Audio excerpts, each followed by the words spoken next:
தயவாலே இன்று நான் உயிர் வாழ்கிறேன். மறவாமலுமை என்றும் நான் பாடுவேன். தயவாலே இன்று நான் உயிர் வாழ்கிறேன். அதாவது வாரிசு அரசியல் மாதிரி ஊழியர்களே இப்படி வந்துடுறாங்க. ரொம்ப ஈஸியாக அவங்க ரொம்ப கஷ்டப்பட்டு ஒன்று உருவாக்குறாங்க. ஆனால் அடுத்த ஜென்ரேஷன் வந்து அது அந்த பிளாட்ஃபார்மை யூஸ் பண்ணுறாங்க. ஆனால் அவங்களுக்கு அந்த இதே தெரியறது இல்லை. நீங்கள் ஏன்ட்ட பேட்டி எடுத்து என்னையே காட்டி பேசுறீங்களா? ஒரு நல்ல தலைவன் ஓகே சில நேரத்தில் கண்ணிருந்தும் குருடனாய் இருக்க வேண்டும், காதிருந்தும் செவிடனாய் இருக்க வேண்டும், வாயிருந்தும் ஊமையனாய் இருக்க வேண்டும். ஒரு நல்ல தலைவன் நான் பாத்துட்டு இருக்கேன். அப்பாவுடைய பேச்சு ஒரு மாதிரி இருக்கும். இதை பத்தி எனக்கு தெரியாதா? நீ சின்ன பையன் தானே, பரவாயில்ல. நீங்க நிறைய கேள்வி கேட்குறீங்க. இதனாலதான் ஈடன் டிவியில 53,000 சப்ஸ்கிரைபர் இருக்கிறாங்க. 5 ஆண்டுகளாக எங்களுடைய ஸ்தாபனத்துல இந்த பாஸ்டோரல் லீடர்ஷிப் ட்ரைனிங் நடத்திட்டு இருக்கிறோம். இது வரைக்கும் ஏறக்குறைய 1200 பேர் உருவாக்கி இருக்கிறோம். 1200 பேர் உருவாக்க எவ்வளவு நாட்கள்? மனைவிகள் வந்து சமையல் அறையில தான் இருக்கணும். அவங்க ஏதாவது முக்கியமான ப்ரோக்ராம்னா குக் பண்ணா போதும். ஆனா நான் என்ன என்கரேஜ் பண்றேன்னா பாஸ்டர்ஸ்க்கு, உங்களுக்கு பெஸ்ட் அசிஸ்டன்ட் பாஸ்டர் உங்க மனைவி தான். ஓகே, இதுல முக்கியமா அந்த அவர் ஒரு சீக்கிரட்டை சொன்னாரு, நீங்க நிறைய பேருக்கு யூஸ்ஃபுல்லா இருக்கும்னு நினைக்கிறேன். அந்த ஃபண்ட் ரைசிங் பத்தி அது என்ன டிப்ஸ் சொன்னாரு நிறைய ஊழியர்களுக்கு கூட அது பிரயோஜனம். இந்த நீதிமொழிகள் என்ற புத்தகம் வந்து மிகவும் சிறப்பு வாய்ந்த ஒன்று. இன்னும் சொல்ல போனால் உலகத்திலே முதல் முறை அந்த புத்தகத்தை வெளியிட்டிருக்காங்கன்னு சொல்லலாம். நீதிமொழிகள் 915 வசனங்கள் இருக்கு. இந்த 915 வசனங்களும் பெரியவர் முதல் சிறியவர் வரைக்கும் நன்றாக புரியும் விதத்தில் கையிலே வரையக்கூடிய ஓவியரை கொண்டு கார்ட்டூன்ஸ்லாம் வந்து வரைஞ்சிருக்கிறாங்க. இது பல வருடங்கள் பல லட்சங்கள் செலவு பண்ணி ஜான் அண்ட் ஜாஸ்மின் ஃபேமிலி வந்து உருவாக்கியிருக்காங்க. இது எல்லார் வீட்லையும் கிடைக்கணும், எல்லா பிள்ளைகளுக்கும் எல்லா பேர பிள்ளைகளுக்கும் இது கிடைக்கணுங்கிற விதத்தில் எந்த விதமான லாபம் நோக்கம் இல்லாமல் வெறும் 150 ரூபாயும் ப்ளஸ் 50 rupees கொரியர் சார்ஜ் மூலமாக இதை வந்து கொடுக்குறாங்க. இந்த புத்தகம் உங்களுக்கு வேணும்னு சொன்னால் இந்த ஸ்க்ரீனில் பார்க்குற நம்பருக்கு கான்டாக்ட் பண்ணுங்கள்.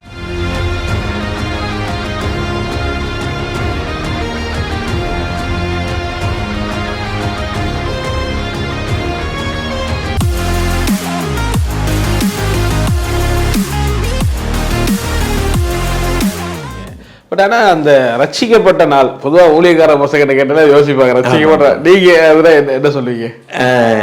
அதாவது நீங்க கேட்ட மாதிரி என்னுடைய லைஃப்லயும் கூட சிறு வயதுல இருந்தே ஆண்டவருக்குள்ள வந்ததுனால அந்த ரட்சிப்பின் அனுபவத்தை கடந்து வர கர்த்தர் எனக்கு உதவி செஞ்சார். ஒரு குறிப்பிட்ட மிஷனரி ஆர்கனைசேஷன்ல ஒரு வாலிபர் முகாம் நடந்தது. அது அப்பொழுது எனக்கு வயது 17 இருக்கும் என்று நான் நினைக்கின்றேன். அப்பொழுது என்னுடைய ஒரு சில நண்பர்களோடு அந்த மிஷனரி வாலிபர் முகாமுக்கு நான் சென்றிருந்தேன். அந்த வாலிபர் முகாம்ல சந்தியான்னு சொல்லக்கூடிய ஒரு ஜெப வேலை நடந்தது. அந்த குறிப்பிட்ட ஜெப வேலையில நான் என்னுடைய வாழ்க்கையை முழுசும் ஆண்டவருக்கு அர்ப்பணிக்கவும் ஆண்டவருக்காக தான் ஊழியம் செய்யணும்ன்ற ஒரு எண்ணத்தை ஏற்படுத்திக் கொள்ளவும் கர்த்தர் எனக்கு உதவி செஞ்சாரு. ஆனால் இந்த மாதிரி கட்டங்கள் என் லைஃப்ல நிறைய நடந்திருக்கு.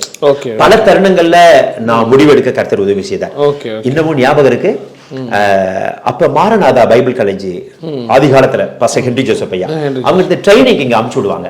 அப்ப என்னுடைய வயது 11 வயது இருக்கும். அப்ப இந்த பைபிள் ஸ்டூடெண்ட்ஸ் எங்களை எல்லாம் ஒரு ஏரி பக்கம் கூட்டிட்டு போய் எங்களுடைய அபிஷேகத்துக்காக ஜெபம் பண்றாரு. அந்த 11 வயசுல அந்த ஏரியில கத்தி ஜெபிச்சு அந்நிய பாஷைகளை பேசி என் கண்ணுலாம் தண்ணி வருது. அந்த நாளிலே கர்த்தருடைய அபிஷேகத்தை அந்த ஏரியில உணரவும் கர்த்தர் உதவி செய்தார். அந்த சண்டே கிளாஸ் நடத்தின அந்த ஆரோன சமீபத்துல அந்தமான் போயிருந்தப்ப நான் சந்திக்க கர்த்தர் எனக்கு உதவி செஞ்சார். அப்ப நாங்க அந்தமானுக்கு போயிருந்தேன். அந்தமான்ல பெரிய ஒரு சர்ச் இருக்கு, அங்க உங்களை பேச கூப்பிட்டுருக்காங்கன்னு சொன்னாங்க. அப்ப நான் போகும்பொழுது இந்த சர்ச் தான் அந்த ஆரோன் சர்ச்சுன்னு எனக்கு தெரியாது. அப்புறம் அவர்கிட்ட எங்க இருந்து வரீங்கன்னு கேட்டாரு. நான் சேலத்துல இருந்து வரேன். சேலத்துல இருந்தா சேலத்துல உங்களுக்கு பாஸ்டர் ஜோசப் ஐயாவை தெரியுமான்னு கேட்டாரு. ஆமா நல்லா தெரியும். ஆமா ஆமா ஆமா நாங்க அங்கெல்லாம் வந்திருக்கிறோம் அப்படின்னாரு. என்னுடைய பைபிள் காலேஜ் நாட்கள்ல அந்த இடத்துக்கு வந்து நான் வந்திருக்கிறேன். அப்ப நான் சொன்னேன் பாஸ்டர் ஜோசப் ஐயா மகன் தான் நான். அவருக்கு எல்லையில்லாத சந்தோஷம். அதனால என்ன சண்டே கிளாஸ் நடத்தி அபிஷேகத்துக்குள்ள வழி நடத்தின ஒரு போதகருடைய சர்ச்ல அந்தமான்ல போய் நான் பிரீச் பண்ணது எனக்கு அது ரொம்ப இன்ப அதிர்ச்சியா இருந்தது. எனக்கு அது ரொம்ப சந்தோஷமா இருந்தது. சூப்பர். அது மாதிரி உங்களுடைய ஊழிய அனுபவங்கள் ஆரம்பத்திலிருந்தே அப்பாவோடய டிராவல் பண்ணிட்டே இருந்தீங்க. ஸோ நீங்கள் அப்புறம் படிச்சிங்க, அப்புறம் எப்படி அப்புறம் சர்ச் எடுத்து ரன் பண்ணுற அளவுக்கு அப்படி போயிட்டீங்கன்னா என்ன மாதிரி என்ன டேர்னிங் நடந்துச்சு? அப்பா தெளிவாக இருந்தாங்க. இந்த ஊழியத்தை நீ தான் நடத்தணும். சரி. இந்த இந்த ஊழியத்தினுடைய ஃபியூச்சர் லீடர்ஷிப் நான் உன்கிட்ட தான் கொடுக்க போறேன். ஆரம்பத்திலே ஆமா. அப்பா அதை மைண்ட்ல தெளிவா அதுல இருந்தாங்க. சரி சரி சரி. அதனால அதுக்கு தகுந்த மாதிரி என்ன அப்பா ஆயத்தப்படுத்த ஆரம்பிச்சிட்டாங்க. Okay okay. அலுவலக பொறுப்புகளை அப்பா என்கிட்ட கொடுக்க ஆரம்பிச்சாங்க. அப்புறம் கொஞ்ச நாட்கள் இந்த பொறுப்புகளை 2009ஆம் ஆண்டு அப்பாவுக்கு அப்புறம் இந்த லீடர்ஷிப்பை நான் எடுக்க கர்த்தர் எனக்கு உதவி செஞ்சாரு. இந்த நிறுவனத்தினுடைய தலைவர் அவர்தான் அந்த தலைமை பொறுப்புல இருக்கிறார் என்ற உணர்வை எல்லாரும் நான் எடுக்காம நான் பாத்துக்கிட்டேன். அதுல ரொம்ப சந்தோஷப்படுறேன். உள்ள ஃப்ரெஷ்ஷா உள்ள வந்திருப்பீங்க. அப்பாவுடைய அனுபவம் டோட்டலா வேற மாதிரி இருக்கும். என்ன மாதிரி சவால்களா சந்திச்சீங்க அப்படி நீங்க உள்ள? இது நீங்க கேட்கிற கேள்வி இன்றைய இளம் தலைமுறை இருக்கு, இல்லாட்டி எந்தெந்த ஸ்தாபனத்துல எல்லாம் பொறுப்புகள் அடுத்த தலைமுறை இருக்குதோ அவங்களுக்கு எல்லாம் நான் சொல்ற பதில் பிரயோஜனமா இருக்கும்னு நான் நினைக்கிறேன். பொதுவாகவே இப்படிப்பட்ட ஊழியங்கள்ல பிரதர், ஒரு முதல் தலைமுறைக்கு அப்புறம் நாம பொறுப்பெடுக்கும் பொழுது நம்மள மக்கள் அவங்களோட கம்பேர் பண்ணி பேச ஆரம்பிப்பாங்க. இரண்டாவது காரியம், அப்பா நாட்கள்ல நம்மள சின்ன வயசுல பார்த்திருப்பாங்க, அடுத்ததா நம்மள ஒரு லீடரா பார்க்கணும். அதுல அவங்களுக்கு நிறைய தர்ம சங்கடம் நிறைய இருக்கும். பட் அவங்க நம்மளை ரிஜெக்ட் பண்ணாலும் நாம அவளை அக்செப்ட் பண்ணி அவங்களை நம்ம சந்தோஷப்படுத்தி போயிட்டே இருக்கணும். அடுத்த காரியம் பாத்தீங்கன்னா, பொதுவா இப்படிப்பட்ட நாட்கள்ல பொறாமை, வன்கண்கள் இது நிறைய இருக்கும் பொதுவாகவே. ஏன்னா இப்ப நம்ம என்னதான் பண்ணாலும் எல்லாத்தையும் நம்ம பிரியப்படுத்த முடியாது. ஆங்கிலத்துல ஒரு பழமொழி சொல்லுவாங்க, if you want to please everybody you cannot please anybody. நீங்க எல்லாரையும் பிரியப்படுத்த நினைச்சீங்கன்னா எவரையுமே பிரியப்படுத்த முடியாதுன்னு சொல்லுவாங்க. அப்பாவும் நிறைய சொல்லுவாங்க. குளோரிதாஸ், நான் ஊழியத்தை ஆரம்பிக்கும் பொழுது எனக்கு நிறைய ஒத்துழைப்பு கிடைச்சது, ஆனா உனக்கு அப்படி இருக்காதுன்னு அப்பா அடிக்கடி சொல்லுவாங்க. ஆமா, அத அடிக்கடி சொல்லுவாங்க. அன்னைக்கு காலகட்டம் வேற, ஆனா உன்னுடைய சூழ்நிலையில நீ நிறைய பிரச்சனைகளை மேற்கொள்ள வேண்டியது இருக்கும். ஆனா நீ அதை பார்த்து சோர்ந்து போக கூடாது. நீ பொறுமையா இருக்கணும், நிதானமா இருக்கணும், எல்லாரையும் அனுசரிச்சு போகணும் அப்படின்னு சொல்லுவாங்க. இன்னொன்னு நீங்க கேட்கறதுனால சொல்றேன், என்னுடைய அப்பாவிடத்துல நான் பார்த்த 2 காரியம் என்ன ரொம்ப கவர்ந்த 2 விஷயம். ஒரு நாளும் நாங்க அப்பாவுக்கு 4 பேரு, ஒரு நாள் ஒருவரையும் அப்பா தவற என்கிட்ட சொன்னதே இல்லை. இவங்க சரியில்லை, அவங்களோட நீங்க வைத்துக் கொள்ள கூடாது, அந்த மாதிரி அப்பா ஒருவரை கூட எங்கிட்ட சொன்னதில்லை. அவங்கள நேசிக்கணும், அவங்க மேல அன்பா இருக்கணும் அப்படின்னு தான் அப்பா சொல்லுவாங்க. அடுத்ததா பொதுவாகவே வீட்டுல இருக்கிற கணவர்கள் நல்ல சாப்பாடு இல்லைன்னா சண்டை போட்டுட்டு இருப்பாங்க வீட்டுல அம்மாமாரோட. ஒரு நாளும் என்னுடைய அம்மாவிடத்துல ஏன் இதை சரியா செய்யல அவர் குறை சொன்னதை நான் பார்த்ததே இல்லை. என்ன டேபிள்ல இருக்கோ அதை வருவாரு, சாப்பிடுவாரு, அவர் சாப்பிட்ட பிளேட்டை கழுவி வச்சுட்டு போயிட்டே இருப்பாரு. இந்த 2 சம்பவங்கள் ஒரு சாதாரண சம்பவங்கள் தான், ஆனா எனக்கு அது ரொம்ப ஆச்சரியத்தை கொடுக்கும். நீங்க எத்தனை வீடுகள்ல சாப்பாட்டுனால எவ்வளவு பிரச்சனை வந்திருக்கு. உப்பு இல்லாம எங்க ஆலயத்துல ஒரு சகோதரர் இன்னைக்கும் உப்பு இல்லாம 30 வருஷமா ஒரே குடும்பத்துல இன்னைக்கும் எங்க மனைவி சரியா உப்பு போடுறது இல்ல, சண்டை நடந்துட்டு இருக்க குடும்பங்கள். அப்பா அம்மாவை ஒரு நாள் கூட ஏன் உப்பு இல்ல, ஏன் டேஸ்டா இல்ல, ஏன் இந்த ஐட்டம் இல்லைன்னு கேட்டதே இல்ல. இந்த 2 சம்பவத்தையும் சொல்ல நான் ரொம்ப சந்தோஷப்படுறேன். யாராவது ஊழியர்கள் இதை கேட்டுக்கொண்டிருந்தால் நீங்களும் சாப்பாடு விஷயத்துக்கு முக்கியம் கொடுக்காதீங்க. உங்களுடைய பிள்ளைகளிடத்துல மற்றவங்களை குறை சொல்லி பேசாதீங்க. ஏன்னா பிள்ளைகளுக்கும் அதே எண்ணம் வரும். நீங்க கேட்ட இந்த கேள்வியின்படி, இந்த கேள்வியில பார்க்கும்போது அந்த சின்ன வயதுல இருந்தே அப்பா அந்த லீடர்ஷிப்ல கொண்டு வந்துகிட்டே இருந்தாங்க. சரியான நேரத்துல எனக்கு என்ன செய்யணுமோ அதை அப்பா கரெக்டா செஞ்சாங்க. 2009க்கு அப்புறம் ஏறக்குறைய 12 ஆண்டுகள் வாழ்ந்து எங்களை எல்லாம் நல்ல விதத்துல நடத்தி பரலோக ராஜ்யத்துக்கு அப்பா போயிருக்கிறேன். குடும்ப வாரிசு, அதாவது வாரிசு அரசியல் மாதிரி ஊழியர்களே இப்படி வந்துடுறாங்க ரொம்ப ஈஸியா. அவங்க ரொம்ப கஷ்டப்பட்டு ஒன்று உருவாக்குறாங்க, ஆனா அடுத்த ஜெனரேஷன் அது அந்த பிளாட்ஃபார்மை யூஸ் பண்றாங்க. ஆனா அவங்களுக்கு அந்த இதே தெரியறது இல்லை. நீங்க ஏன்ட்ட பேட்டி எடுத்து என்னையே காட்டி பேசுறீங்களா?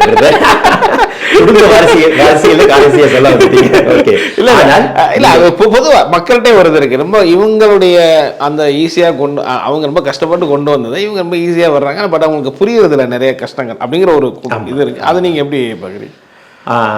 இதை நானும் நிறைய யோசிக்கிறேன். நிறைய ஊழியங்கள்ல அந்த குடும்ப வாரிசு நிறுவனங்கள், வாரிசு தலைமைத்துவத்தை நம்ம பார்க்கிறோம். ஆனால் நான் என்ன நினைக்கிறேன்னு சொன்னா, அப்பாவுடைய மறைவிற்கு பிறகு ஒரு நாள் ரொம்ப சோர்ந்து போயிருந்தேன். ரொம்ப சில முடிவுகள் என்னால எடுக்க முடியல. சரி, அவங்க ஈஸியா உங்களுக்கு அப்பா என்ன போய், ஏன்னா அப்பா ஒரு மலை மாதிரி எனக்கு. அப்பா இந்த மாதிரி இருக்குன்னு சொல்லுவேன், சரி இப்படி செய் க்ளோரி மாதிரி நான் முடிச்சிருவேன். ஆனா அப்பாவுடைய மறைவிற்கு பிறகு நான் யார்கிட்ட போய் கேட்கறது? அப்ப இப்படி ரொம்ப சோர்ந்து போயிருந்த நேரத்துல எனக்கு பிடித்தமான ஒரு தீர்க்கதரிசி இருந்தார். அவர் இறந்துட்டாரு. அவருக்கு நான் போன் பண்றேன், ஏன் இந்த மாதிரி அப்பாவுடைய மறைவுக்கு பிறகு சில சூழ்நிலைகளை என்னால முடிவெடுக்க முடியாம ரொம்ப கஷ்டப்படுறேன். என்னால எடுக்க முடியும், ஆனால் அது மாம்சீகத்துல அதுல தோல்வி வந்துருமோன்னு பயப்படுறேன். அப்ப அந்த தீர்க்கதரிசி ஒரு வார்த்தை என்கிட்ட சொன்னாரு, பிரதர், குளோரிதாஸ், இது உங்க அப்பா உங்களுக்கு கொடுத்த ஊழியம் அல்ல, இது கர்த்தர் உங்களுக்கு கொடுத்த ஊழியம். ஒருவேளை உங்க அப்பா மூலமா இதை செஞ்சிருக்கலாம், ஆனா இது கர்த்தர் உங்களுக்கு கொடுத்த ஊழியம். அதனால இப்படிப்பட்ட நேரத்துல நீங்க ஜெபம் பண்ணுங்க, ஆண்டவர் உங்களுக்கு எப்படி நடத்துறாரோ அந்த முடிவை நீங்க தைரியமா எடுங்க அப்படின்னு சொன்னார்.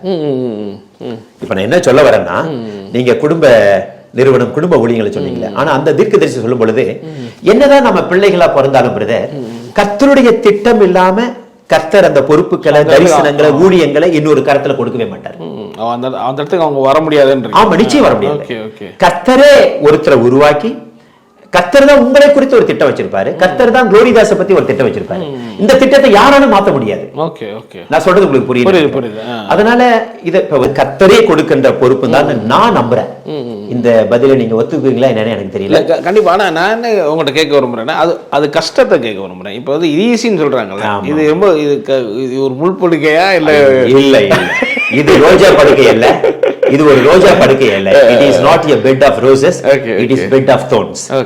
இது முற்கள் நிறைந்தது, ரொம்ப ரொம்ப கஷ்டம்.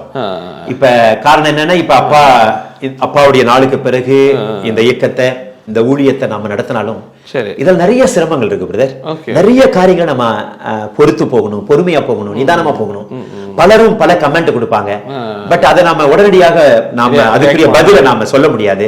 பொதுவா அந்த லீடர்ஷிப்ல ஒரு நல்ல தலைவன் சில நேரத்தில் கண்ணிருந்தும் குருடனா இருக்க வேண்டும், காதிருந்தும் செவிடனா இருக்க வேண்டும், வாயிருந்தும் ஊமையனா இருக்க வேண்டும். ஒரு நல்ல தலைவன் சில நேரத்தில் இந்த மூணியை செஞ்சாங்க. அப்பா சொல்லுவாரு, குளோரி, ஒரு ஊழியத்தை கட்டுறது எவ்வளவு கஷ்டம் தெரியுமா அப்படிம்பாரு. இப்ப நான் சொல்லுவேன், அப்பா ஊழியத்தை கட்டுறது கஷ்டம், ரொம்ப ரொம்ப ஈஸிப்பா, ஆனா அந்த கட்டண ஊழியத்தை கட்டி காக்குறது ரொம்ப கஷ்டம். இது நிறைய இளம் அடுத்த சந்ததிக்கு இது பயனுள்ளதா இருக்கு. It is very easy to establish a ministry, but it is not very easy to take up the leadership of that ministry for the second generation. ஏன்னா அது நிறைய சிக்கல் இருக்கு. இப்ப ஏன் ஊழியன்னு சொல்லும்போது நான் என்னன்னாலும் செய்யலாம், ஆனா இன்னொருத்தருடைய ஊழியத்துல வந்து அவங்க கொடுத்திருக்கிற அந்த கன்ஸ்ட்ரக்ஷன், அந்த அஸ்திபாரம் இடியாம அதை நான் பத்திரமா கொண்டு போகணும். ஆமா, இது இன்னொரு விஷயம் அப்படியே இதுல ஆட் பண்றேன். இப்போ உங்களை சின்ன வயசுல இருந்தே பார்த்த ஊழியர்கள் இதுக்குள்ள இருப்பாங்க, அப்பாவோட கனெக்ட் ஆனவங்க, பிளஸ் உங்களை சின்ன வயசுல ஸோ இவங்களோட பேசுறது, சில விஷயங்களை டைப் பண்ணி போறதுலாம் அது ரொம்ப ஈஸியான ஒரு வே கிடையாதுல்ல. ஏப்பா உன்னை சின்ன வயசுல நான் பாத்துட்டு இருக்கேன், அப்பாவுடைய பேச்சு ஒரு மாதிரி இருக்கும், உங்களை பத்தி எனக்கு தெரியாதா, நீ சின்ன பையன் தானே, பரவாயில்ல, நீங்க நிறைய கேள்வி கேட்குறீங்க. இதனாலதான் ஈடன் டிவியில 53,000 சப்ஸ்கிரைபர் இருக்காங்க. அதெல்லாம் எப்படி நீங்க ஹேண்டில் பண்றீங்கிறத அது நிச்சயமா ஆண்டவர் கொடுக்கிற கிருபை தான்.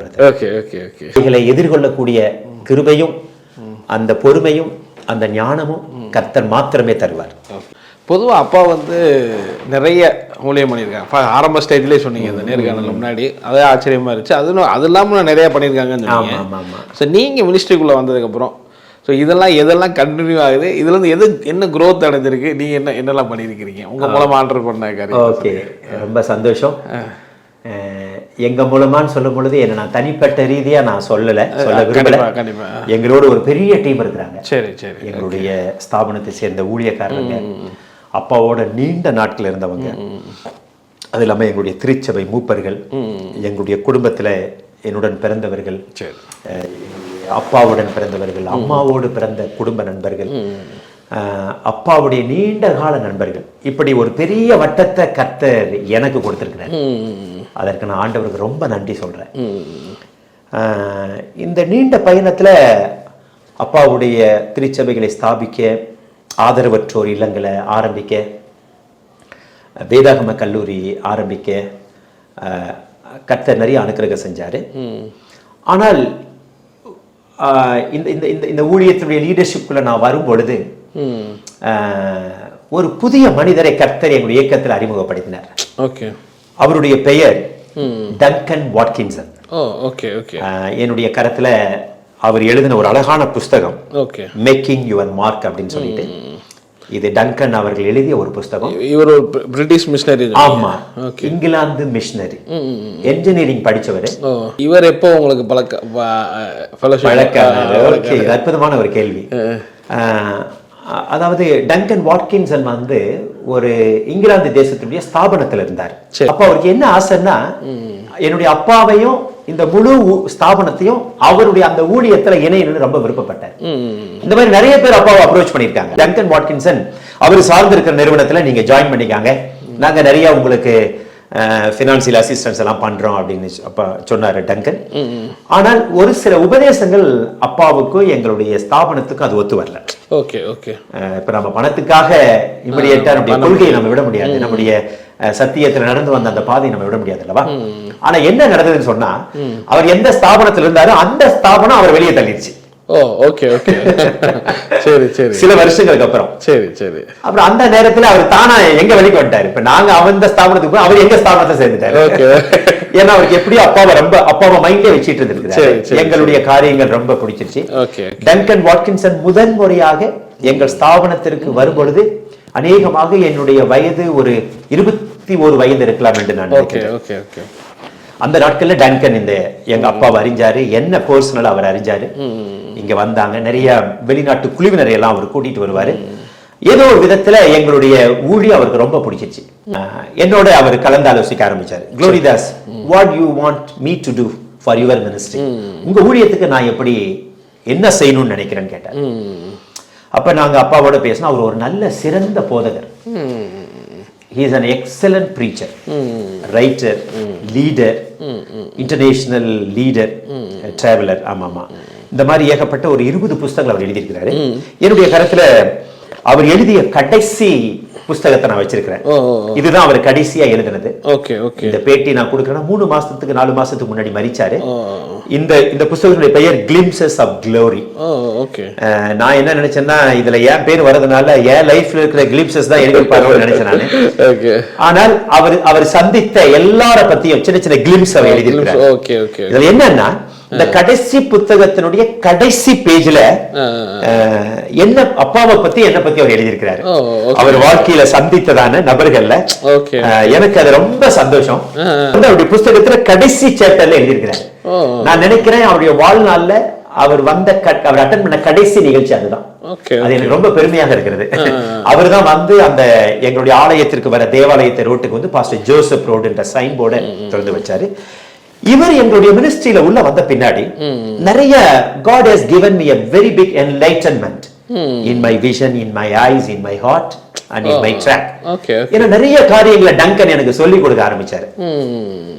டங்கனுடைய ஸ்டோரி பாத்தீங்கன்னா ரொம்ப இன்ட்ரெஸ்டிங்கா இருக்கும். அவர் ஆக்சுவலா அவருக்கு ஒரு 23 வயசா இருக்கும் பொழுது பாம்பேல ஒரு பெரிய பிளைட் கம்பெனில என்ஜினியரா அவரை கூப்பிட்டுருக்காங்க.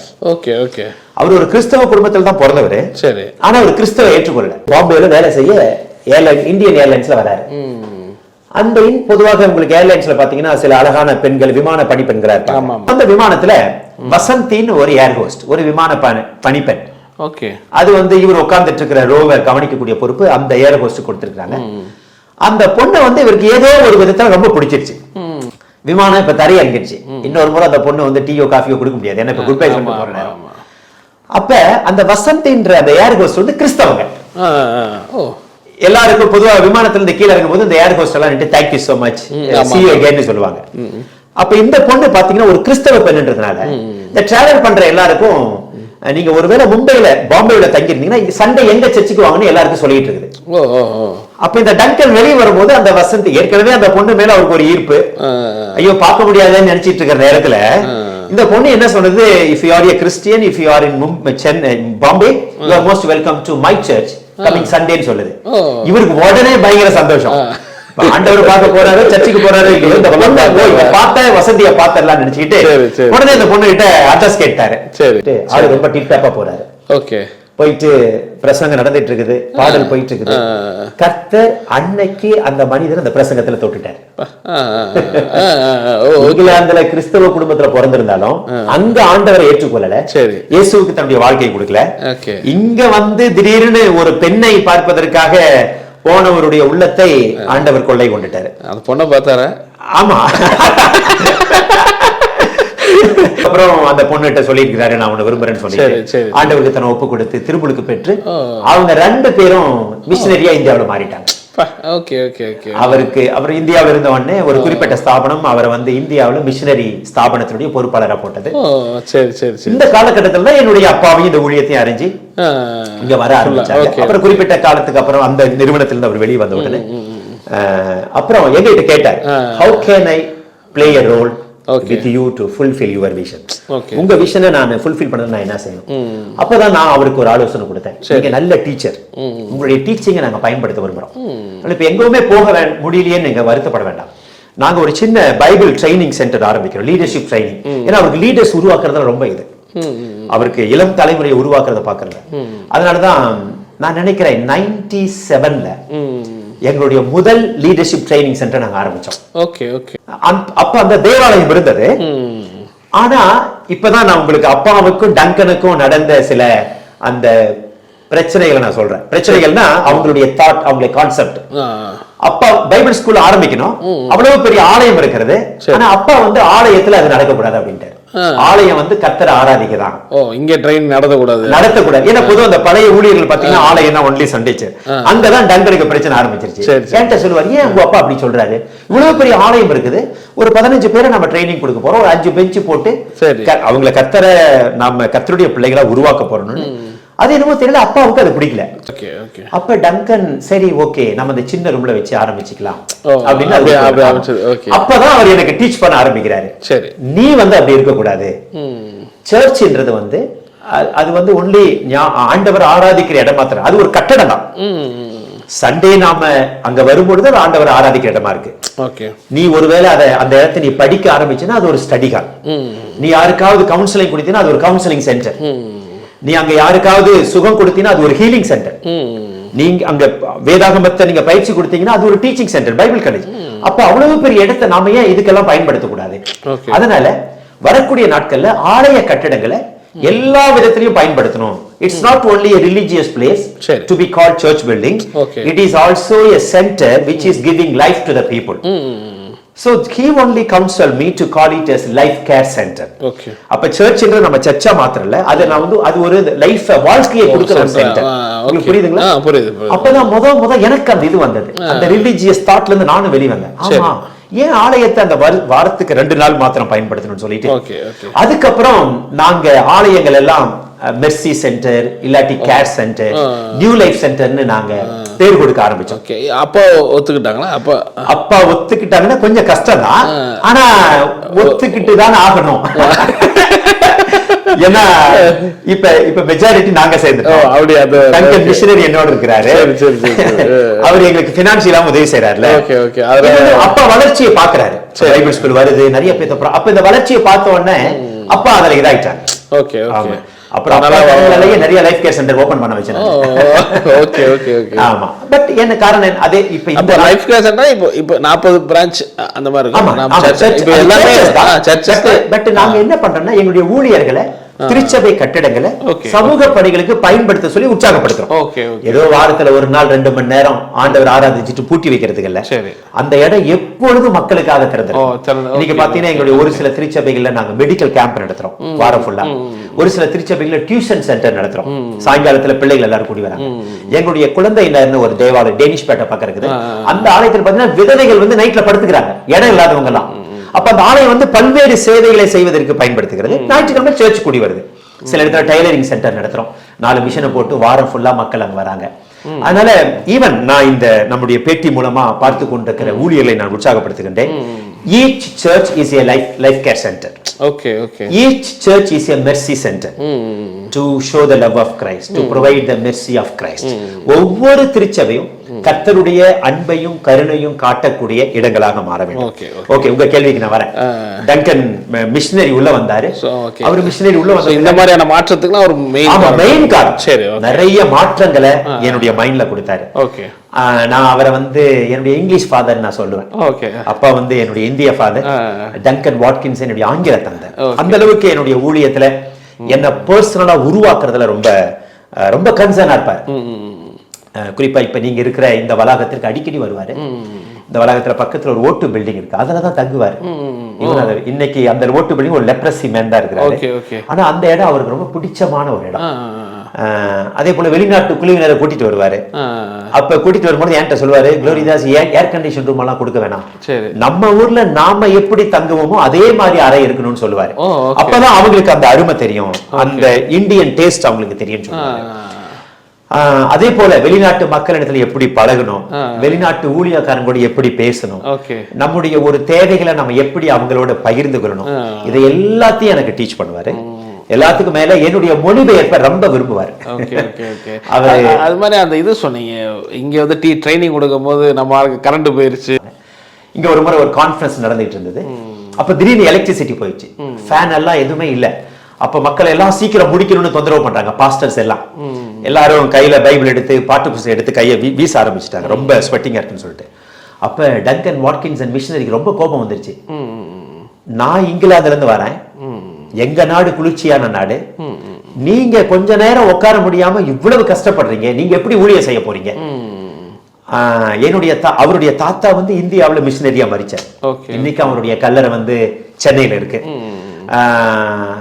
அவருக்கு வந்து தமிழ்ல பிரசங்கம் பண்ணணும் ரொம்ப ஆசை பிரதர், ஏன்னா அவங்க தாத்தா தமிழ்ல பிரசங்கம் பண்ணியிருக்கிறாரு.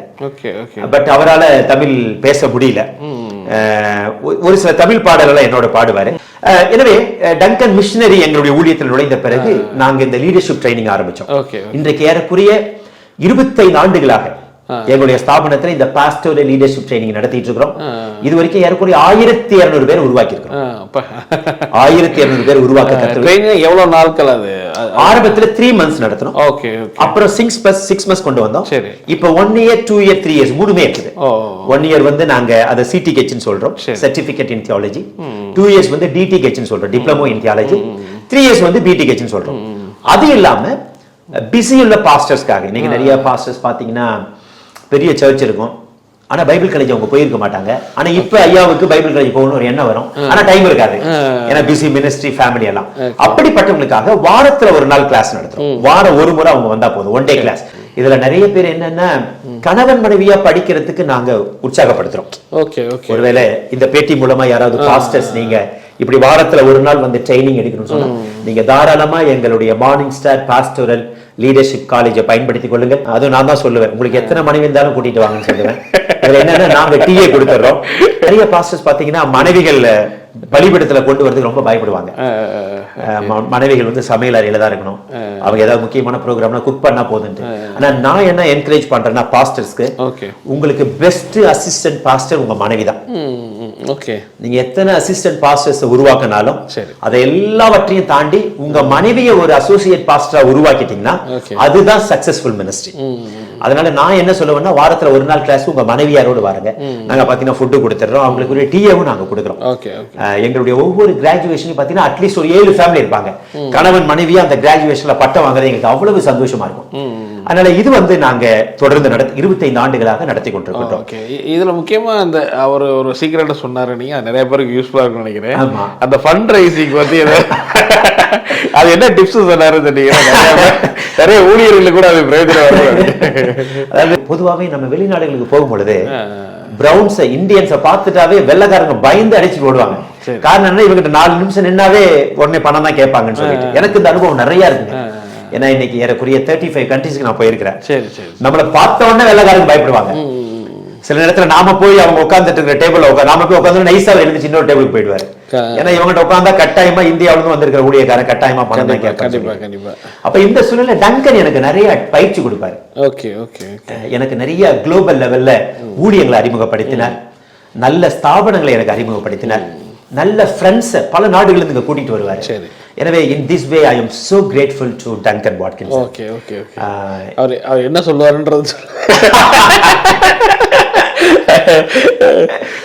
அதாவது பொதுவா நம்ம ஊழியர் வெள்ளக்காரங்க இடத்துல பேசும்போது என்கிட்ட சொல்லுவாரு, அவர் என்கிட்ட என்ன சொல்லுவாரு, எந்த தேவைகளையும் நீ நம்ம நேரடியா ஃபாரினர்ஸ்ட கேட்க கூடாது குளோரிதாஸ். எந்த தேவைகளா இருந்தாலும் நேரடியா அதை கேட்க கூடாது.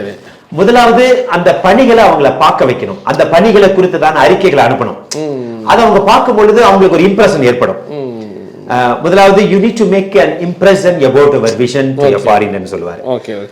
அப்புறம் அடுத்ததா வந்து அத வந்து ஒரு ஜெப குறிப்பா எழுதணும்னு சொல்லுவாரு. prayer request. ஆமா ஆமா, இத வந்து நீ வந்து இவ்வளவு காரியம் இருக்குது அனுப்புங்க, பணம் தேவைன்னு சொல்லக்கூடாது. இதுக்காக நாங்க ஜெபம் பண்ணிட்டு இருக்கிறோம். இதனுடைய தேவை எவ்வளவு இருக்கு, தொடர்ந்து உங்களுடைய ஜெபத்தை நாங்க எதிர்பார்க்கிறோம் அப்படின்னு சொல்லணும் பாரு. சரி சரி. எல்லாத்துக்கும் மேல முதலாவது எடுத்த உடனே நம்ம யார்கிட்டையும் நம்முடைய தேவைகளை சொல்லக்கூடாது. நம்முடைய ஃப்ரெண்ட்ஷிப்பை நம்ம டெவலப் பண்ணிக்கணும். நம்ம மேல ஆட்டோமேட்டிக்கா அவங்களுக்கு ஒரு இதை ஏற்படுத்தணும்னு சொல்லுவாரு. அதுக்கு மேல வெளிநாட்டு ஊழியர்களை நம்ப கூடாதுன்னு சொல்லுவாரு. நீங்க வந்து அதாவது நீங்க செல்ஃப் சப்போர்ட்டட் மினிஸ்ட்ரியா உருவாக்கணும். ஒருவேளை ஆரம்பத்துல நமக்கு விதை போடுறதுக்கு மக்கள் தேவை, இன்வெஸ்ட் பண்றது. ஆனா நீங்க அதையே நம்ப கூடாது. நீங்க வந்து ஒவ்வொன்னையும் உங்களுடைய கரத்துல நீங்க உருவாக்க முயற்சி பண்ணணும்னு சொல்லுவாரு. இந்த மாதிரி நிறைய காரியங்கள் டங்கனுடைய வாழ்க்கையில நான் நிறைய கற்றுக்கொண்டிருக்கிறேன். குறிப்பா அவர்கிட்ட பர்சனலா பல மணி நேரங்கள், பல நாட்கள் நான் இருந்திருக்கிறேன். அதற்காக நான் ஆண்டவருக்கு நன்றிகளை சொல்லிக் கொடுக்கின்றேன். ஒருவேளை டங்கனுடைய ஃபேமிலி யாராவது இந்த வீடியோ பார்த்துட்டு இருந்தீங்கன்னா, dear family of Duncan Watkinson, I want to thank you so much for contributing Duncan's life which he has been started by Duncan and his family. God bless you. So டங்கனுடைய குடும்பத்துக்கு எனக்கு நன்றி நான் தெரிவித்துக் கொள்றேன். ஒருவேளை சேலம் வழியா யாராவது போனாங்கன்னா, they are most welcome to visit our organization. They can come and pick up some books of Duncan. எப்பவுமே எங்களிடம் ஊழியக்காரனுக்கு திறந்தே இருக்கிறது. யாருக்காவது ஒரு நாள் 2 நாள் வந்து இங்க தங்கணும்னா கடவுள் எங்களுக்கு நல்ல அறைகளை கொடுத்திருக்கிறார். யாராவது இதை கேட்கிற ஊழியக்காரங்க நீங்க சேலத்துக்கு வரீங்க, ஓரிரு நாட்கள் நீங்க ஓய்வு எடுக்கணும்னா 3 நாட்கள் உணவு உறைவிடம் இலவசமாக கொடுக்கப்படும். 4வது நாள் பெட்டியை கட்ட வேண்டும். கொடுக்கிற ஃபெசிலிட்டி நிறைய ஊழியர்கள் வருவாங்க. அது மாத்திரமல்ல, யாராவது இவாஞ்சலிஸ்ட் வந்துட்டு 1 வாரம் 2 வாரம் தங்கி ஊழியம் செய்யணும்னா அவர்களையும் நாங்கள் அன்போடு கூட வரவேற்கின்றோம். இந்த தருணத்துல எங்களுடைய பைபிள் காலேஜுக்கு ஸ்டூடெண்ட்ஸ் நீங்க வரதுன்னு சொன்னா அவர்களும் எங்களுடைய எண்ணிலை தொடர்பு கொள்ளும்படி நான் அன்போடு கூட கேட்டுக் கொள்கிறேன். எங்களுடைய ஸ்தாபனத்துல மிஸ்பா நர்சிங் ட்ரைனிங் சொல்லி வச்சிருக்கிறோம். ஹாஸ்பிட்டல் இருக்கிறது. ஒருவேளை இந்த பேட்டியை கவனித்துக் கொண்டிருக்கிற உங்களுடைய திருச்சபையில அல்லது உங்கள் குடும்பங்களை யாராவது 10th முடிச்சவங்க, +2 முடிச்சவங்க இருப்பார்கள். ஆனால் நாங்க என்னுடைய துணைவியார் டாக்டர் ஷீலா அவர்கள் உங்களை வரவேற்க காத்திருக்கிறார்கள். வேதாகம கல்லூரி முழுவதும் இலவசம். Food accommodation. பொதுவாக ஊழியக்காரனுக்கு இலவசம்னாவே பரவசம் தான். அதனால நீங்க எவ்வளவு வருஷமா 1 year 2 year 3 years. ஆமா, அட்மிஷன் ஃபீஸ் மாத்திரம் கொஞ்சம் இருக்குது. தென் கிராஜுவேஷன் ஃபீஸ். வேற எல்லாமே ஃப்ரீயா நாங்க கொடுக்கிறோம். எனவே ஸ்டூடண்ட்ஸ் இருந்தா நீங்கள் அனுப்பி வைக்கும்படி நான் அன்போடு கேட்டுக்கொள்கிறேன். ஆனால் எங்களுடைய நர்சிங் ட்ரைனிங் வந்து இலவசம் அல்ல. இது அரசு அங்கீகாரம் பெற்றது. ஆனாலும் கூட ஊழியக்காரர்கள் மூலமா அனுப்பப்படுகின்ற நர்சிங் ஸ்டூடெண்ட்ஸ்க்கு நாங்க குறைந்த கட்டணம் மாத்திரம் வாங்குறோம். இதை மக்கள் பயன்படுத்திக் கொள்ளும்படி நான் அன்போடு கூட கேட்டுக்கொள்கிறேன். அடாப்ஷன் ப்ராஜெக்ட் நிறைய கிராமங்கள்ல ஆஃப்டர் ஸ்கூல் சென்டர். பிள்ளைங்க ஸ்கூல் முடிச்சுட்டு எங்க சென்டருக்கு வந்துருவாங்க. அங்க ஒரு டீச்சர் நாங்க போட்டிருப்போம். 2 hours அங்க தங்கியிருப்பாங்க. இப்பொழுது ஏறக்குறைய எங்களுடைய ஸ்தாபனத்துல 40 சென்டர்ஸ் இருக்கிறது. ஒரு சென்டர்ல 30 குழந்தைங்கனால எத்தனை பேர் ஆகுதுங்க? 1200 குழந்தைங்க இருக்கிறாங்க. இந்த 1200 குழந்தைகளும் அவங்களுக்கு நாம கடவுளுடைய அன்பை காட்டுறோம். படிப்பை நாங்க கொடுக்கிறோம். சில சென்டர் நாங்க ஃபுட் கொடுக்கிறோம். மிக விரைவாக 100 சென்டர் உருவாக்கணும்னு ஆசை. அப்ப 100 சென்டர்ல ஒரு சென்டர்ல 30 குழந்தைங்கன்னா 3000 குழந்தைகள் நம்முடைய சென்டர்ல இருப்பாங்க. அப்ப அந்த கிராமங்களுக்கு இறைவனின் அன்பை காட்ட, அந்த பிள்ளைகளுக்கு கடவுளுடைய அன்பை சொல்ல, நிறைய குழந்தைங்களை பார்த்தீங்கன்னா அவங்க அப்பா அம்மா படிக்காம இருப்பாங்க, அன்எஜுகேட்டடா இருப்பாங்க. ஆனா இங்க நாங்க டிகிரி ஹோல்டர் டீச்சரா போட்டிருப்போம். அப்ப பிள்ளைங்க அவங்க ஹோம்ஒர்க் முடிக்கிறதுக்கெல்லாம் அந்த சென்டர் வந்து அவங்களுக்கு பேர் உதவியா இருக்கிறது. சோ இப்ப வந்து நிறைய இடத்துல இந்த ஆஃப்டர் ஸ்கூல் சென்டர் நாங்க எஸ்டாப்ளிஷ் பண்ணிட்டு இருக்கோம். அடுத்தபடியாக கிங்டம் பாஸ்டர்ஸ் நேஷனல் நெட்வொர்க், இதை நாங்க பெரிய அளவில் இப்ப பண்ணிட்டு இருக்கோம்.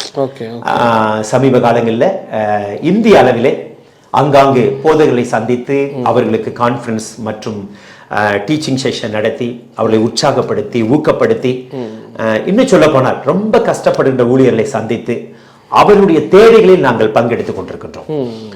அது மாத்திரமல்ல, பல இடங்களிலே ஒவ்வொரு வருடமும் 1000 போதகர் மாநாடு என்று சொல்லி பல பட்டணங்களில் நடத்தி கொண்டிருக்கின்றோம். சேலத்துல 2000 போதகர் மாநாடு நடத்தியிருக்கிறோம். அதுல ஒண்ணுல பிரதர் பால் தினகரன் அவர்கள் கர்த்தருடைய வார்த்தைகளை கொண்டு வந்தார்கள். வெள்ளூர்ல ஒண்ணு பண்ணோம் 3 years முன்னாடி. அதுல பிரதர் ஸ்டான்லி, கேள்விப்பட்டிருப்பீங்க, செய்தியாளராக இருந்தாரு. அதன் பிறகு சமீபத்துல நாகப்பட்டினத்துல ஆர்தர் செல்லராஜா, ரொம்ப மூத்த போதகர், அவருடைய திருச்சபையில 4 தஞ்சாவூர், நாகப்பட்டினம், புதுக்கோட்டை, பாண்டிச்சேரி, கடலூர் இந்த மாவட்டங்களுக்கு ரொம்ப சிறப்பா இருந்தது. 1000 பேர் எதிர்பார்த்தோம், 1100 பேருக்கு மேல வந்துட்டாங்க. மிக சிறப்பாக இருந்தது. எங்களுடைய அடுத்த 1000 போதகர் மாநாடு ராமேஸ்வரத்துல வச்சிருக்கிறோம். அது எப்படி இந்த நாள்ல ஒரு அப்படின்னு கனெக்ட் பண்ணி பண்றீங்களா? இல்ல, அது வந்து ஒன் டே கெட் டுகெதர், வருஷத்துக்கு ஒரு முறை ஏதாவது ஒரு இடத்துல நடத்துறோம். ஓகே, சோ இப்ப 1000 போதகர் மாநாடு அங்க நடத்திட்டு இருக்கிறோம். இது எங்க ஊழியம், எங்க ஸ்தாபனம் அப்படின்ற கட்டத்திலிருந்து கர்த்தர் கொஞ்சம் கொஞ்சமா என்ன வெளியே அனுப்பிட்டு இருக்கிறாரு. ஆனால் டங்கன் மிஷனரி என்கிட்ட என்ன சொல்லுவார்னா, this is not your kingdom, this is not your minister kingdom, this is God's kingdom. We need to be very careful whether we are able to assist kingdom of God to grow his kingdom அப்படின்னு சொல்லுவார். நம்ம ராஜ்யம் வளரணும், நம்ம ஸ்தாபனம் வளரணும், நாம வளரணும்னு நினைக்கூடாது. கர்த்தருடைய ராஜ்யம் வளரணும், அவருடைய சிலுவை கொடி பறக்கணும் அப்படின்னு சொல்லுவாரு. அதனால என்னுடைய மைண்ட் செட்ல நாமும் வளர வேண்டும், நம்மை போன்ற கஷ்டப்படுகிற ஊழியர்களும் வளரணும்ன்ற ஒரு பாரத்தை கர்த்தர் எங்களுக்குள்ள கொடுத்தாரு. குறிப்பா எனக்குள்ள அதை கொடுத்தாரு. ஒரு 7 வருஷத்துக்கு முன்னாடி அப்பாவோட நான் பகிர்ந்து கொண்டேன். அப்பா, கஷ்டப்படுற ஊழியர்களுக்கு நாம ஏதாவது செஞ்சா பரவாயில்ல, நம்ம ஸ்தாபனம் நம்ம வட்டம் அது மாத்திரம் அதுவும் இருக்கணும், நம்ம தரிசனம். ஆனா மற்றவங்க தரிசனத்தையும் நம்ம தரிசனமா பார்த்தா இன்னும் அது ரொம்ப நல்லா இருக்கும் அப்படின்னு அப்பாவோட ஷேர் பண்ண உடனே அதுல இருந்து நாங்க கஷ்டப்படுகின்ற சுயாதீன ஊழியர்களோடு கூட பணி செய்ய ஆரம்பிச்சோம். அதுல ஒரு விஷயம் என்னன்னா, முடிக்கப்படாத ஆலய கட்டிடங்கள். இப்ப நிறைய சுயாதீன ஊழியர்கள் பாத்தீங்கன்னா ஒரு 80% முடிச்சிருப்பாங்க. ஆனா கதவு ஜன்னல் வைக்கணும், ஃப்ளோரிங் போடணும், பெயிண்ட் அடிக்கணும், எலக்ட்ரிக்கல் வேலை செய்யணும், அதுக்கு காசு இல்லாம 10 வருஷம் வெயிட் பண்ணுவாங்க. அதனால அந்த கட்டடத்தை அவங்க பயன்படுத்தவே முடியாம இருக்கும். காரணம் என்ன, விண்டோ வைக்க முடியல, ஒரு 6 விண்டோ 2 கதவு வைக்கணும், ஆனா அதுக்கு காசு இல்லாம இருப்பாங்க, ஏன்னா இருந்த காசு எல்லாம் முடிஞ்சிருக்கும். அப்ப ஆண்டவர் எனக்குள்ள அப்படி ஒரு பாரத்தை கொடுத்தாரு. இப்படி முடிக்கப்படாத ஆலயங்களை பார்த்து அவங்களுக்கு நாம ஏதாவது செஞ்சு அதை முடிக்க வச்சா பரவாயில்லைன்னு சொல்லிட்டு அப்பாவோட ஷேர் பண்ண ஆரம்பிச்சேன். அப்பா சொன்னாங்க, நமக்கே நம்ம வழி இல்லாம இருக்கிறோம், நீ எப்படி எல்லாம் பண்ணிட்டு இருக்கிறேன்னு சொல்ல. இப்ப நான் சொன்னேன், இல்லப்பா, ஊருக்குள்ளே ஊட்டி வளர்த்தா நம்ம பிள்ளைங்க தானா வளருவாங்க. சரி குளோரிதாஸ், உனக்கு ஆண்டவர் அப்படி ஒரு விசுவாசம் கொடுத்திருந்தா செய்யலாம்னு சொன்னாரு. அப்புறம் நாங்க ஒரு சில ஊழியர்களுக்கு உதவி செய்ய ஆரம்பிச்சோம் பிரதர். அப்புறம் எனக்குள்ள ஒரு பாரம், ஆண்டவரே மாசம் ஒரு ஆலயத்தை நாங்க திறக்கணும்னு சொல்லிட்டு அதுக்காக ஜெபம் பண்ண ஆரம்பிச்சோம். இன்று இதுவரை 125 ஆலயங்களை திறக்க கர்த்தர் உதவி செய்தார். ஒவ்வொரு மாதமும் ஒரு ஆலயத்தை நாங்கள் திறந்து கொண்டே இருக்கோம். ஆலயம்னா நம்ம உங்க சர்ச்சில் நம்ம சர்ச்சில் இருந்து ஓபன் பண்றது இல்ல வேற வேற வெவ்வேறு ஸ்தாபனம், எங்களுக்கு அதுக்கு சம்பந்தமே இல்லை. நான் தான் சொல்லிட்டேன், அந்த 40ங்கிறது அது வேற, நம்ம அந்த 40 திருச்சபைகள் எங்களுடைய திருச்சபை, உங்களுடைய இதுல. Okay okay. ஆனா இதை போல கஷ்டப்படுகின்ற ஊழியர்களை சந்தித்து அந்த சுயாதீனமா இருக்கிறவங்க, எந்த இயக்கத்திலும் சாராதவங்க, இண்டிபெண்டா எந்த உதவியும் இல்லாம எந்த ஸ்தாபனத்தையும் இல்லாம இருக்கிறவங்களை பார்த்து அவங்க கஷ்டப்படுறவங்களை சந்திச்சு அவங்களுடைய அந்த ஆலயத்தை கட்டி முடிப்பதற்கு நாங்க எங்களுடைய நண்பர்களை சந்திச்சு அந்த தேவையை சொல்லி அதை முடிப்பதற்குரிய ஒரு சின்ன உதவி கொடுத்து அதை டெடிகேட் பண்ணிட்டு இருக்கோம். 125 ஆலயங்களை நாங்க திறந்திருக்கோம். இந்த மாதம் 30ஆம் தேதி திருவண்ணாமலையில 126வது ஆலயத்தை டங்கன் அவங்களுடைய மனைவியோடு கூட சேர்ந்து நான் டெடிகேட் பண்ண போறேன். ஏன்னா அவங்க துணைவியார் கோவாவில தான் இருக்கிறாங்க, கோவாவிலேயே செட்டில் ஆயிட்டாங்க, இந்தியன் சிட்டிசன் ஆயிட்டாங்க. அதனால நீங்களும் தொடர்ந்து ஈடன் டிவிலையும் தொடர்ந்து ஜோ பண்ணுங்க. ஒருவேளை நீங்க விரும்பினால் முடிக்கப்படாத ஆலயங்கள் 175 அப்ளிகேஷன் ஏன்ட்ட இருக்குது, ஒருவேளை ஈடன் டிவி மூலமா ஒரு சில ஆலயங்களை முடிக்க கர்த்தர் வரும் நாட்களில் உதவி செய்வாராக. தொடர்ந்து இந்த மிஷனுக்காக நீங்களே ஜெபியுங்கள். இது பார்த்து கொண்டிருக்கிற போதகர்களே, கிறிஸ்தவ பெருமக்களே, கர்த்தர் எங்களுக்கு கொடுத்திருக்கிற இந்த பாரம் உங்களுக்கு வரட்டும். உங்கள் வாழ்நாளில் உங்கள் உதவியால் ஒரு ஆலயம் திறக்கப்பட நீங்கள் உதவி செய்ய முன்வாருங்கள். அப்படி முன்வரும் பொழுது ஒருவேளை நாம மரிச்சிடலாம், ஆனா நாம கட்டி அந்த ஆலயமும் அந்த ஊழியமும் தலைமுறையாய் தொடர்ந்து நடக்கும். எனவே இந்த விஷயத்திலே எங்களோடு கூட தோள் கொடுக்க நினைக்கிறவர்கள் நீங்கள் இதற்காக உதவி செய்ய முன் வரும்படி நான் உங்களை அன்போடு கூட கேட்டுக்கொள்கிறேன். அது இல்லாம நிறைய நற்கிரியைகள், நீங்க ஹோம் ரன் பண்ணி ஹாஸ்பிட்டல், அதெல்லாம் எப்படி என்னென்ன நற்கிரியைகள்? ஓகே, எல்லாமே நான் சொல்றேன். அந்த நாட்கள்ல மிஷினரிகள் இந்தியாவுக்கு வந்த பொழுது ஒரு கையில சிலுவையை வச்சிருந்தாங்களாம், இன்னொரு கையில துடப்பம் வச்சிருந்தாங்களாம். சிலுவை என்பது நம்முடைய கிறிஸ்தவத்தை குறிக்கிறது, அந்த துடப்பம் என்பது சமூக நல பணியை குறிக்கிறது, சமூகத்திற்காக. அதே போலதான் என்னுடைய தகப்பனாரும் கூட ஆரம்ப நாட்கள்ல இருந்தே ஊழியத்துல ஒரு பக்கம் இருந்தாலும் சமூக நல பணிகள்ல அப்பா ரொம்ப அதிக கரிசனையா இருப்பாங்க. இதுல நான் அப்பா வாழ்க்கையில் நடந்த ஒரு சாட்சியை நான் சொல்ல விரும்புறேன்.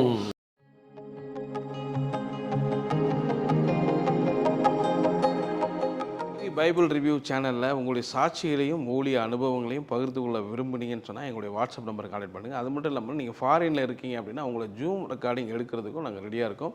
ஸோ நீங்களும் எங்களை கான்டெக்ட் பண்ணலாம். உங்களுடைய வாட்ஸ்அப் நம்பர் 8428196238. இந்த வாட்ஸ்அப் நம்பருக்கு உங்கள் டீட்டெயில்ஸ்லாம் அனுப்புங்க. நிச்சயமாக உங்களுடைய அனுபவங்கள் பலருக்கும் விசுவாசத்தையும் பக்தி விருத்தியும் தூண்டுங்கிறத சந்தேகம் கிடையாது.